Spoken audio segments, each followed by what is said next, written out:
Hello student, good morning.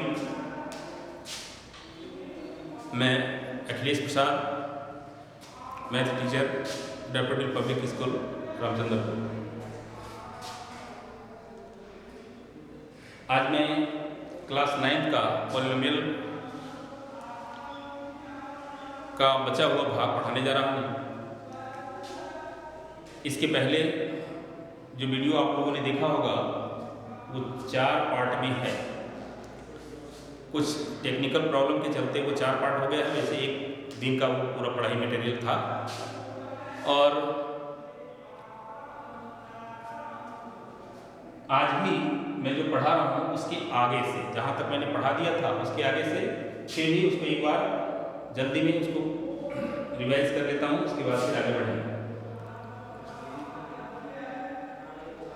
आप उस video को देखेंगे, पहले वाले को अच्छी तरह से समझ में आ जाएगा, और नहीं आएगा तो फिर जब रेगुलर क्लास चलेगा तो फिर कुछ डिस्कस करेंगे। वैसे अच्छे ढंग से मैंने उसको समझाया उसमें।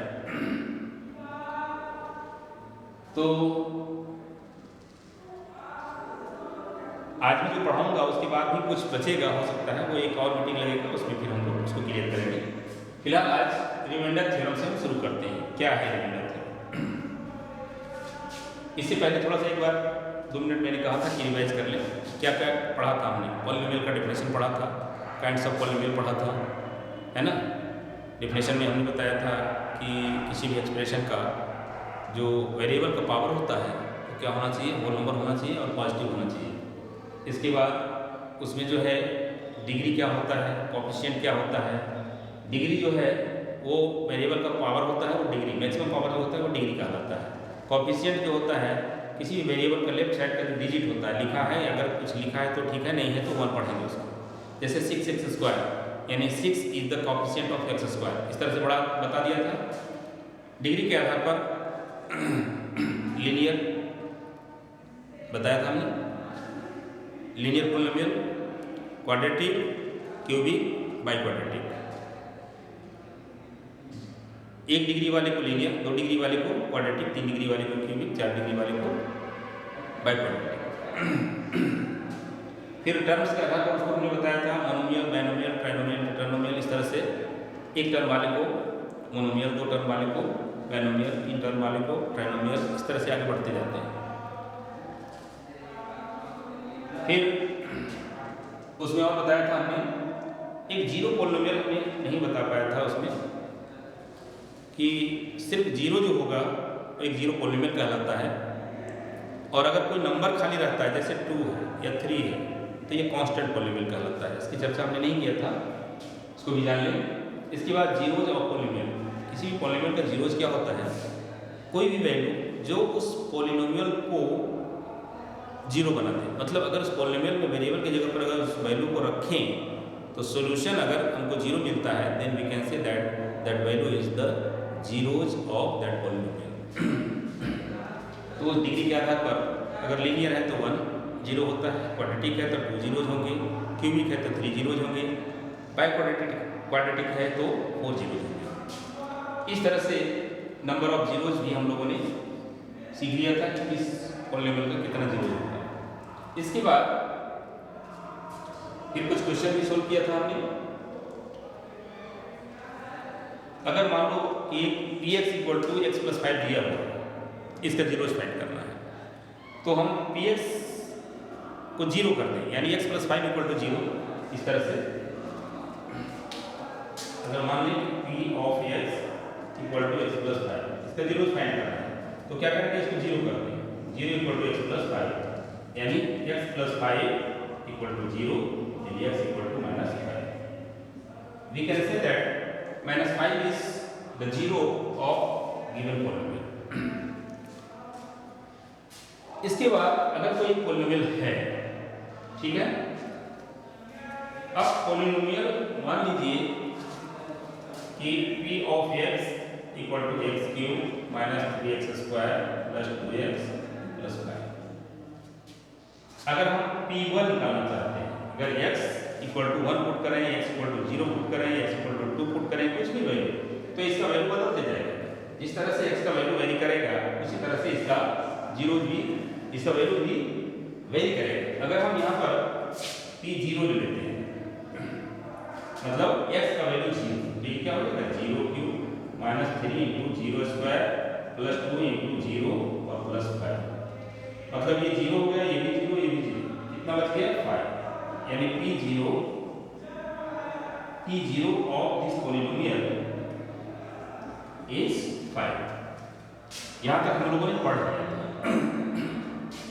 अब इसके बाद हम लोग पढ़ेंगे यहाँ पर रिमाइंडर थ्योरम। अब रिमाइंडर थ्योरम है क्या, यहाँ लिखा हुआ है let Px be any polynomial, एक Px इक्वल टू जैसे Px इक्वल टू इतना ही polynomial of degree greater than और इक्वल टू 1, अगर 1 से अधिक डिग्री का हो, और 1 डिग्री का भी हो सकता है, यानी लीनियर हो, क्यूबिक हो, क्वाड्रेटिक हो, बाय क्वाड्रेटिक हो, कोई भी, and a B any real number, a का कोई वैल्यू, जैसे यहाँ पर पुट किया जैसे 0 1 दे सकते हैं, 2 दे सकते हैं, 3 दे सकते हैं, तो वही कहता है कि let a B any real number if Px is divided by the linear polynomial x minus a। अगर मान लो कि इसी में हम x इक्वल टू क्या लेते हैं 1 लेते हैं, तो इसको हम क्या पढ़ेंगे, अगर एक तरफ करते तो x माइनस 1, तो x माइनस 1 जो है x माइनस a के रूप में है ये, तो x minus 1 is a factor. अब x माइनस 1 से इसको अगर रियल में डिवाइड करेंगे तो क्या आएगा, क्वोशिएंट मिलेगा और रिमाइंडर मिलेगा, तो रिमाइंडर तो फाइंड कर लेंगे। लेकिन अगर हम इसी में हम P1 निकाल दें डायरेक्ट P1, तो क्या मिल जाएगा 1 का cube minus 3 into 1 square plus 2 into 1 plus 5, यानी 1 माइनस 3 1 जा 3 प्लस 2 प्लस 5, 5 2 7 और 1 8 और माइनस 3 इक्वल टू 5। देखो यहाँ पर भी ये 1 और 2 3 और 3 माइनस 3 0 हो गया, फिर इसका भी वैल्यू 5 आ गया, तो ये क्या मिला P1 P of 1 equal to 5। कहने का मतलब x का वैल्यू 1 पुट किया, यानी x माइनस 1 एक फैक्टर हुआ, और अगर रियल में x माइनस 1 से इसको डिवाइड कर देंगे तो कितना रिमाइंडर बचेगा 5 बचेगा। अब यही है, देखिए बिना डिवाइड किए ही हमने रिमाइंडर फाइंड कर लिया, और अगर रियल में भी अगर डिवाइड करेंगे तो क्वोशिएंट तो जो मिलेगा मिलेगा, और रिमाइंडर उसका कितना होगा 5 ही होगा। तो वही यहाँ पर इसी को एक्सप्लेन किया गया है कि रिमाइंडर थ्योरम जो है let Px be any polynomial of degree greater than और equal to 1 and let a be any real number if Px is divided by the linear polynomial x minus a, x minus a हो गए, then remainder is Pa, जो Pa निकला P1 जो निकला क्या हो गया 5, तो 5 इसका रिमाइंडर है। कुल मिलाकर के जो डिवाइजर है उसको इक्वल टू 0 करते हैं। जैसे पहले ये कहा जाता कि x minus 1 is a factor, ये डिवाइजर है, x minus 1 equal to 0 then x equal to 1, तो 1 इसमें पुट करते हैं, ठीक है, तो इससे क्या मिल गया आपको रिमाइंडर मिल गया।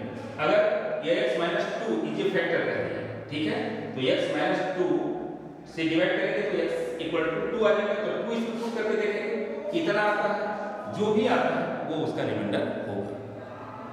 तो हम बिना डिवाइड किए ही रिमाइंडर को फाइंड कर सकते हैं।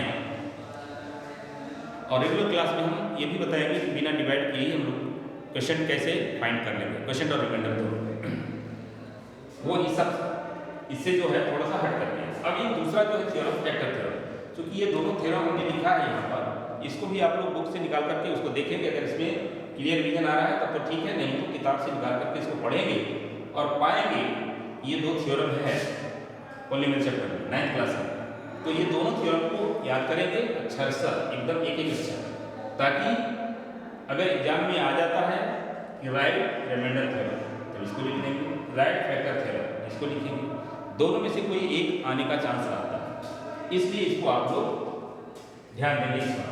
और फैक्टर थ्योरम क्या है इसको मैं थोड़ा सा क्लियर कर दूं, दोनों लगभग सेम ही है, थोड़ा सा वर्ड का और हल्का सा मीनिंग का अंतर। Factor theorem if Px is a polynomial, उसी तरह से of degree n greater than और इक्वल टू 1, वही बात है, या तो ये लिखिए चाहे n इज ग्रेटर इक्वल 1, मतलब जो पावर है डिग्री जो है वो उसका वैल्यू 1 से बड़ा या 1 के बराबर, and a is any real में